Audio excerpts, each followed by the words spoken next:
想過香港打工揾錢嘅朋友注意啦！勞工處5月20號出咗份最新行業人工中位數，我翻查咗舊年嘅數據睇睇啦，咁好多行業人工都升咗啦。咁中餐侍應生係由14,640升到14,930，洗碗工係由15,370升到15,720，售貨員係由14,120升到14,690。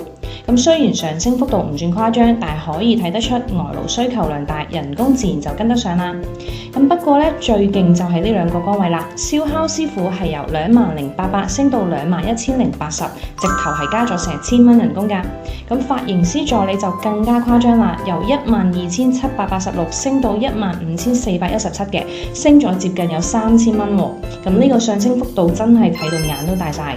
咁升人工咧係好事，但係千祈要記住，一定要揀個靠譜嘅人力資源公司，流程合法，保障到位，搏幾年存錢先穩陣。想知道自己心水行業升咗幾多？快啲留言話俾我知，即刻幫你查數據。關注 OKJobs，10年專業港澳勞務，值得信賴。